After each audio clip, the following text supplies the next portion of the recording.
And as I walked down the road, I saw 2 cars drive past me, and I knew instantly. I was like, something's happened to Lee. How did you tell the kids? How do you tell a 5-year-old this? Because I literally just, shattered his world. He knew that life was never ever going to be the same. Sorry, I didn't think I'd do this. Do you convince yourself that the person that you've lost wants you to, or you need to be sad for as long as possible to prove to them that they're missed? Yeah.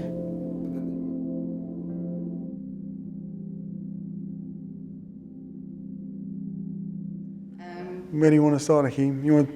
So obviously when Lee was serving in the 2nd Royal Tank Regiment, at the time when he went out to Afghanistan, it was June 2009, so Brooke was 6 months old, Kai was 5.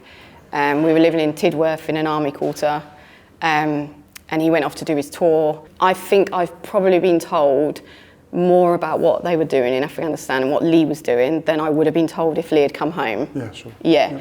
And I think then when I realised what they do out there, that's when my level of respect, just now, when I meet someone, I'm just like even you, do you know what I mean? You've served, and I just think it's just incredible what they do. And I think the whole community within the forces, and when Lee was killed, that was a massive thing for me, because all of a sudden I've been told, your husband's been killed, we don't know many details, this is all we know. And all of a sudden you literally just feel this weight of, oh my God, the kids was my absolute first thought. And then it was, this house isn't even mine. Like, I'm not working at the minute. Where are we going to live? Kai goes to a school where everyone there is married to military personnel. Were you told from that when the knock on the door happened? Yeah, with Brooke. And weirdly, that day was my day to feel really crappy and low. And we'd gone for a walk with some of my friends. I had Brooke in the pushchair, and I was going back to my house to get the car to go and get Kai from school. And as I walked down the road, I saw 2 cars drive past me, and I knew instantly. I was like, something's happened to Lee. Lee's been hurt. And as I got to the door, I said, are you looking for me? And they said, are you Corporal Lee Scott's wife? And I said, yeah, like, what's happened? Is he all right? Is he all right? Has he been hurt? And then they took me inside, and then when they said, could you hand your baby? I was getting Brooke out the buggy, and they said, could you hand your baby over to my colleague? And I was like, no, tell me. And in the end, yeah, they told me. And my instant thought was just like, no, there's another Scott in that troop. You've got the wrong Scott. This is a mistake. Yeah, 100%. Like, this is what I've dreamt of for the last 9 days. So this is not happening. Even now, I still have dreams and interestingly, I've been reading your book, and just about that denial of it's not actually happened. Like, I still now wake up and think it was a cover-up. Like, he's still out in Afghan, because I never saw his body. Yeah. So, yeah. You wish you did? Yeah. That's my one regret, yeah. Because I think it would have helped. How did you tell the kids?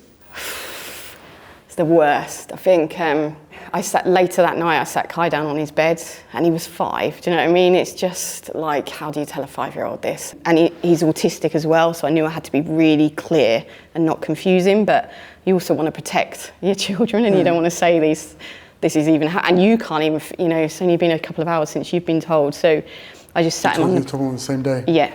Because you felt as though you had to? I couldn't hide. He knew. He absolutely walked in from school. Well, like, his head teacher brought him home from school, because I was meant to be picking him up. And knew something was different. He just looked at me and ran up to me and said, look at the spider I made. And I just absolutely you broke. And then the house was packed. Like, by then, all the family were there, and there was people in the house, and it was just... So I took him up and sat him on the bed, and I just said, Kai, do you remember where Daddy... I said, Daddy was, and he said, yeah, Afghan. And I said, something really bad's happened, and the bad is, because he used to play armies, and so I just said, the bad is I've hurt Daddy and he's died. And I said that he'd gone to heaven, and I think Kai was like, what's heaven? And I've since learned in childhood bereavement, actually, sometimes it's better just to be really clear, because it can cause false hope that, I remember Kai saying, I said to Kai one day, months later, what do you want to do today, Kai? And he was like, well, should we go to heaven and see Dad? So I realised that now that I'm like, okay, but back then you're a mum and you do... You never had the tools. It sounds like never even knew what... It sounds like you did the best that you could in that situation. Yeah, exactly. And that's the same for anyone. There's no wrong or right way of doing that. And it's a conversation I will never forget. And I've had to do a lot of, repatriation, the funeral, loads of tough stuff, but that is, sorry, I'm filling up now, because that is... The hardest part. Yeah, because I literally just, shattered his world. Like, they were like best buddies, and all the, ticking down the days till Dad's R&R and all those things, and then you knew that life was never ever going to be the same. Sorry, I didn't think I'd do this. It's mad, but You're starting everybody else off as well. Sorry. How soon after? How quickly did you manage to? Sort of. I was going to say pull yourself together, but that's not the right. But still hasn't happened. No, but like, how did you manage? How long did it take to be able to go? Okay, this has happened. And now I need to do, because how did Scotty's just come about? It's crazy when I think back now. Well, because there's not that many charities, if any, in this country that is doing what you're doing. So talk us through how that all came about, because you could have been stuck in your grief. Yeah. Who knows what the relationship between you and your kids would have been like? Yeah. It seems like it's amazing. Yeah. So full credit to you as a mum. And to them as kids. Yeah, they're amazing. I think for me back then, I had to keep busy. Distractions. Yeah, I could not stop. And my mum kept saying to me, you need to grieve. It's like, slow down. All the time. And back then, I was doing some fundraising, and I didn't even really know what for. Like, I wanted to raise money for a military bench to go in the military cemetery at Tidworth. I was just always on the go. And then my cousin said to me, this was about 9 months after, she said, I really want you to come on holiday with us. Please just come away with us. And it's just, I was like, I shouldn't be going on holiday. What will people think of me if I go on holiday? Like I'm meant to be, the grieving widow. Honestly, the best thing I could have ever done, because I literally saw Kai in the swimming pool with his cousins. He just relaxed, he was laughing.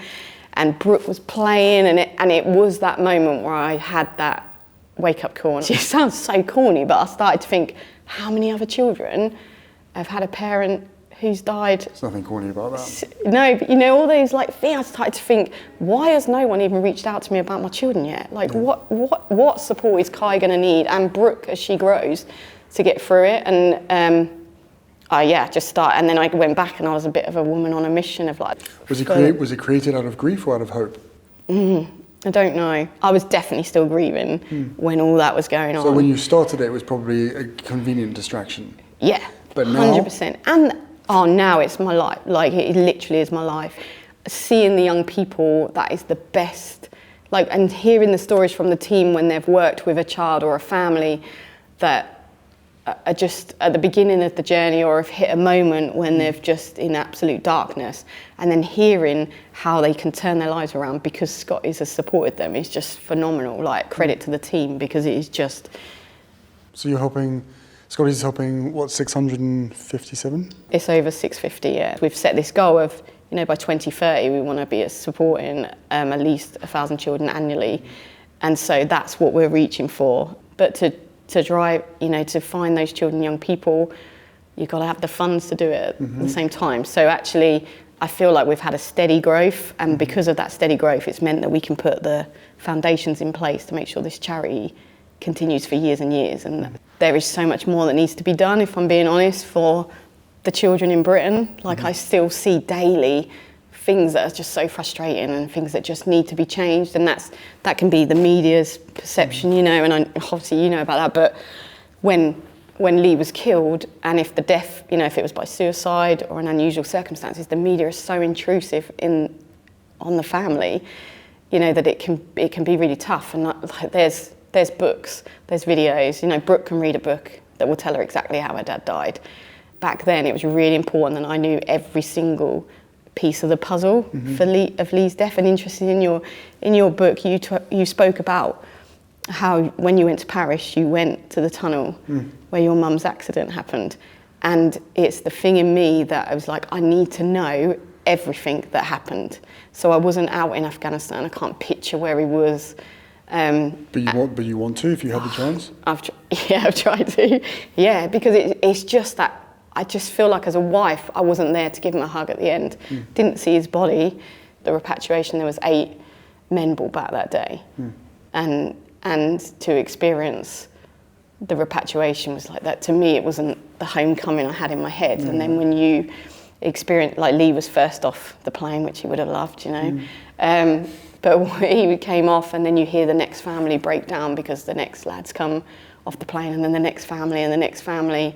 And, you know, that was a day where we weren't allowed to go to Wootton Bassett or Royal Wootton Bassett, and because the media attention on at that time was just so heightened. There is so much that I've learned since Lee's death, and so much that, you know, I mean, Brooke, for example, and this is the challenges that the young people are having every day. You know, Brooke will come home from school, and there's been a conversation in a lesson that she was not expecting to happen, and we hear this a lot. It was actually around arranged marriages, and so she was like, cool, nothing, you know. But they showed a video of girls in Afghanistan talking about arranged marriages, and so instantly when she heard the word Afghanistan, it sparks it's a trigger to a pain button, and she was like, hang on a minute, like what? And then some people in the class then said, changed the concept, like, oh, Afghanistan, why were we even there? What was the point of us even being there? Like, and the whole conversation, she said, went on, and she is quite a feisty, she would actually say, hang on a minute, I think you'll find that I know a lot more details about Afghanistan, and they have changed people's lives, and they were out there to make a change. But she will literally be shaking with anger at these young people, and she was like, and I'm put in those situations without like a warning or a support, and then when I come out the classroom, I'm told off for standing outside a classroom, like, because I'm upset. And so all these things are constantly happening, and I think it's important for me to make sure that Brooke and Kai, but especially Brooke actually now, knows all the details about her dad, and knows the information, and can speak to, I'm lucky that she can speak to guys that served with Lee, and she now knows that, like, they did their mission, they made Afghanistan safer, they built schools, they educated women, you know, and this stuff is really important to Brooke to know that my dad didn't die for nothing. There was a reason he was there, and he was leading his troop and making a difference. Yeah. And now look at the difference that you're making. He would be super proud of you. I hope so. Do people thank you? Yeah, the families are incredible, But all the kids, they're a bit, like... Yeah, but you don't need it, and you don't ask for it. No. I know, but no. Do you feel that sense of pride? Yeah. Knowing that there's, I would, at a guess, a handful of kids there that may well not even be there if it wasn't for Scotty's? Yeah, there are definitely children that we know of, and that's what's incredible. And I hope that, you know, not, you know, to be back, almost want to bring that military community back to the, like, you haven't lost it. That people still care. We can't fix what's happened. We can't bring your parent back, but we can make sure you have the very best support, because that's what you guys deserve. Your parents served our country. Like what you said earlier, you know, it never ever goes away. Like, it doesn't matter how long it's been, how old you are always going to have times when you need some support, even if it's just a quick drop in to Scotty's and like a quick pick me up, I'm good, I'm back on my way. But them to know it's always here, and they can, you know, or, you know, something happens, they can pick up the phone and call one of their Scotty friends. Like that, that's what it's all about for me, making sure that they never feel forgotten, and they might have moved out of the army quarter, they might have moved away, they might not speak to the regiment anymore, but they still are part of the forces. It's really important. Well, what you've done is incredible. It is, I mean, truly inspirational. And I know that word gets thrown around a lot, but it is. And to see the difference in the kids there, especially some of the ones that I've met before, previously in 2017, they're different people. You can see that they are still processing their grief, but this community of support for them is everything. Yeah. And that's amazing. Yeah. And he would have I know for a fact. Of course. He would have 100%. That's what I said in front of those kids. It's like, it's so easy as a kid to think or convince yourself. The reason is, I wouldn't know. Like, I was 12. Yeah. For you, for an adult, but it seems to be the same, which is you convince yourself that the person that you've lost wants you to, or you need to be sad for as long as possible to prove to them that they're missed. Yeah. But then then there's this realization of, no, they must want me to be happy. Yeah. Exactly that. And what you've done now is not only have you transitioned to that with still the memories and every single day, I guess, you wake up and think about him. Yeah, 100%, But then the smiles that you put on all these kids' faces, that's the medicine. Yeah, That is definitely my medicine. It's the antidote to the loss. Yeah. And it's about teaching the children and young people to celebrate their parents' life. That's the hardest thing, especially for kids, I think. Yeah. Which is, I don't want to talk about it because it's going to make me sad. Yeah. But once realizing that if I do talk about it and I'm celebrating their life, then actually things become easier. Yeah. As opposed to this sort of like, no, I'm just not going to talk about it, and that's the best form of coping. Yeah. When in fact it's not. It can be for a period of time. Yeah. But that's what I was saying to them, is like, if you suppress this for too long, you can't suppress it forever. It's not sustainable, and it will eat away at you inside. Equally, you don't want to be in a position, no one wants to be in a position to be forced to have to talk about the very thing they don't want to talk about. Yeah. Especially when every defense mechanism in your mind, your nervous system and everything else is saying, do not go there. Yeah.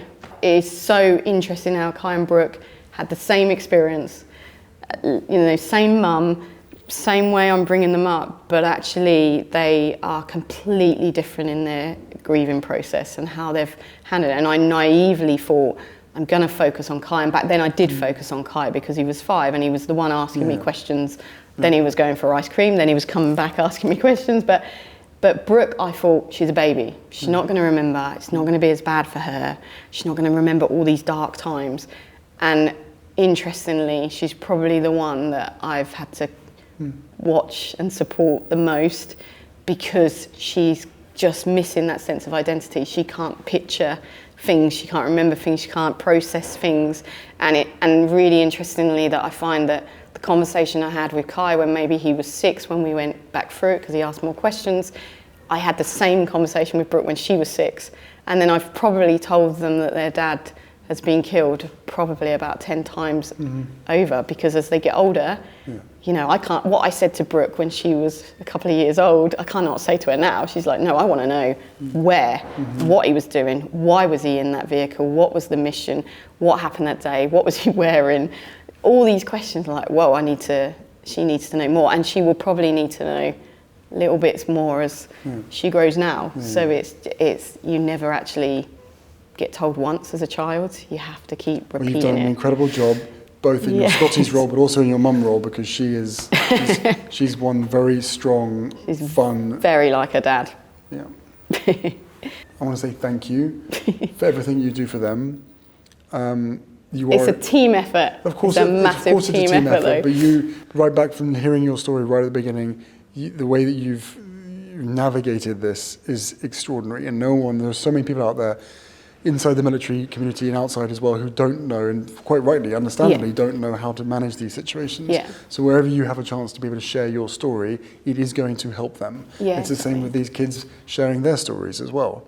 And I'm also really honoured and privileged to be a part of Scotty's now, and I really look forward to us doing everything we can to bring in more people, bring in more interest, raise more funds, and be able to get the message out there and get more kids the support that they just so desperately need.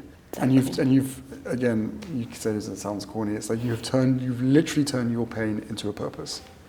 Thank you, and thank you for your support that you're giving Scotty's, because we're just getting started. Yes, it's exciting. So let's take it to the next level, because as I said, the difference you're making is incredible, and we've got to find those other kids. Yeah. And find those other families and give them the support that they need. Thank you. I feel like I need to give you a hug. Let's do it.